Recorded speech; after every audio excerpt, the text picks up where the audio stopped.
stamp rationing program was certainly a money-making business. Well, wait a minute, you say, how did the government make money on it? Well, the government didn't. Criminals did. There was a flourishing black market going on all during the war period. In reality, large and small violations of rationing and price control regulations combined to form a flourishing black market. Typically, this consists of consumers paying prices above the established limits or buying goods without the required coupons. Many customers, flush with money from high-paying defense jobs, were willing to violate the law to buy a really good cut of meat for a special occasion, or a rare pair of shoes that would go perfectly with a new dress. Retailers found a number of ways to work the system, and customers were warned not to buy ration items without coupon. Sometimes retailers asked customers to give them their unused ration stamps, thereby allowing the retailer to purchase merchandise that could be sold during the next ration period without the need to demand stamps. Once again, consumers were asked to destroy any unused stamps rather than give them to a grocer. More serious violations occurred, many at the hands of organized crime. Gas rationing, particularly disliked, fell victim to many schemes. The government claimed that gasoline black market involves, in many cases, experienced criminal rings and even drawing teenage youngsters into the operation in dangerous numbers. Criminals also produced counterfeit rationing coupons, which they sold to gas stations and drivers. The OPA estimated fake coupons accounted for 5% of gasoline sales in the country. Criminals also stole vast amount of coupons. And this wasn't just a big city problem. Right here in Port Huron, gas stations were being broke into and stamps were being stolen. Here's a gas station on Military Street where they sold gas coupons worth 1,120 gallons of gas. But a bigger problem for our city was the actual gas itself being stolen. Almost every day you would see one of these notifications in the newspaper. And gas wasn't just being stolen from individuals. They would go to companies that had trucks, and they would steal gas from all their trucks. In this particular instance, Michigan Cartage on 24th Street reported their gas stolen from their vehicles. One thing that wasn't rationed was fresh produce. The only problem was, when you went to get it, usually it wasn't there. There was quite a shortage of it. And for that reason, among others, they encouraged everyone to have their own garden, and they called them victory gardens. When you went to the movie during the war years, your typical experience would you see a double feature. You'd see the cartoons, you'd see the previews, you'd see a serial, you'd see a newscast giving you the latest military news, and something new was added called a patriotic movie. Some called it a propaganda movie, but nevertheless, here's one that talked about victory gardens. To offset the food shortage, the Department of Agriculture urges Americans to plant their own vegetables. They are dubbed victory gardens. The War Food Administration begins its campaign to encourage all Americans to grow, harvest, and share their bounty. Suddenly, Americans all across the country grabbed their rakes and shovels and set in motion the greatest voluntary movement the country has ever known. Millions of small-town backyards and city rooftop gardens began to sprout. Wherever there is a parcel of land, a victory garden grows.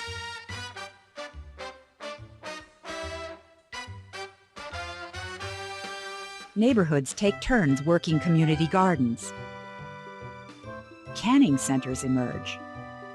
At its peak in 1944, over 20 million victory gardens produce a phenomenal 8 million tons of food. These extraordinary efforts make every American feel as if he or she is striking a personal blow against the Axis. Assuredly, they play a major role in winning the war.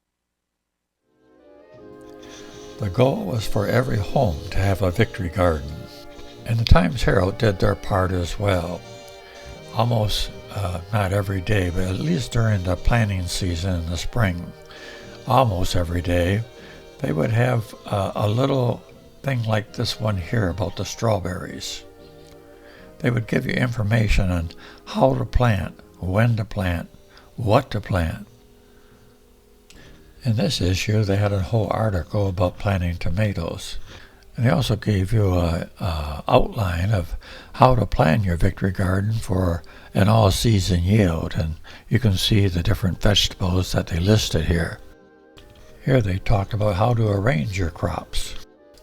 And this one, how to spade up your garden to give your garden a good start. If there was such a thing as a rototiller back then, I never saw it. Everyone was involved, including the school students. 1,358 pupils planted gardens. And we go down to the bottom here, we can see the schools and how many in each school planted gardens. So how did your school do? They also had contests for the students to see, who could grow the best garden. And in this photograph here are 3 top winners from the Fillmore School. They also had a contest of who could write the best poem. And these were the 3 winners. Let me read you the first one. I'm having a victory garden with carrots and peas so new. We need the gardens for victory. Are you going to have one too? We'll have to take care of our gardens and water them every day and let them have air and sunshine so they'll grow fast all the way. We plant them to help ourselves 'cause food will be sky high. They need the food for the soldiers, so we'll win the war by and by. Joyce Scott from the Polk School. And here they have a victory garden show to boost growing food. I'll just read the first paragraph or 2. To stimulate interest in victory gardens needed this year even more than in previous war years, a victory garden exhibit is being arranged by the Victory Garden Committee in cooperation with the Port Huron Times-Herald, September 21st, 22nd, in High School Gymnasium. Worldwide food shortages, which have hit home in Port Huron, as a Times-Herald survey showed Friday, emphasizes the importance of raising every possible ounce of food in home gardens. One of the things I have a problem with is getting distracted very easily. I'll be looking up something about victory gardens, and then on the same page I'll say, oh, what's this? And I'll look at that. That's taken me forever to do this movie here, but I thought maybe I would share a couple of these distractions with you. This distraction right here. Returning soldier swims for a kiss. When Wax aboard a welcoming tug at Boston, Massachusetts, shouted, "Come and get it," in answer to soldiers aboard a returning troop transport who asked for kisses, Sergeant Tommy Carpenter, 24, of Hamburg, Arkansas, took the challenge literally. Photos left to right show Wax waving to soldiers, Sergeant Carpenter, after he jumped into the water, and as he collected from Wax Irene Watts of Quincy, Massachusetts, and Lee Sheldon of Webster, Massachusetts. I thought that was kind of cute. And then if we go back out here to the major headline, it says, expect to complete park in 1946. Well, what's this? That piqued my interest. Foundation to own property for 20 years. What park are they talking about? School board will operate project, work on which will start soon. The $250,000 Memorial Recreation Park, honoring the veterans of World War II, is expected to be completed in 1946. So that also piqued my interest. I didn't see anything else in this paper, so I checked a couple days later, and here's what I found. A very early drawing of the layout of the park. The thing that amazed me is that this is 1945, and they already were planning on having the new high school on 24th Street back then.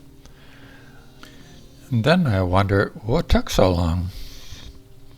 Not only did they have contests for the kids, but you can see from this article, they had contests for the adults as well. Back then, $150, that was a lot of bucks. About $2,500 in today's dollar. Even the vice president had a victory garden.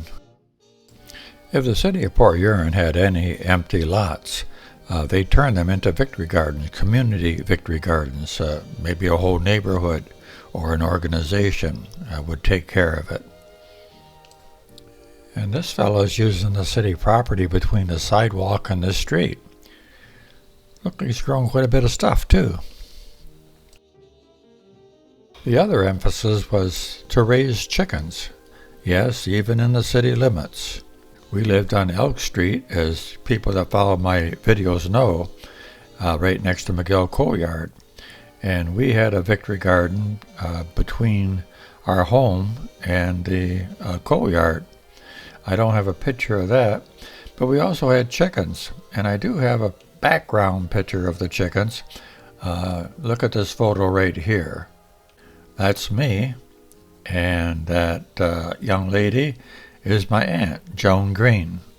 And those other two-legged creatures are the chickens. Roughly 1/2 of all American families had a victory garden during World War II. There were at least 20 million victory gardens, covering more than 20 million acres of American soil by 1943. 40% of the nation's produce was supplied by victory gardens by 1944. And American families had grown approximately 8 million tons of food by the time the war ended in 1945. In 1943, there was a victory book campaign that opened in Port Huron as well as the rest of the nation. It was a program to collect good books for men overseas. The good people of Port Huron were encouraged to look in their homes for good books and bring them to the library where they would be sent overseas. And here's something I thought was interesting. The 1943 Victory Book Campaign emphasizes the need for good books in good condition and asks the book donors to avoid cleaning out the attic or the cellar, which I would think would be the first thing you'd want to do.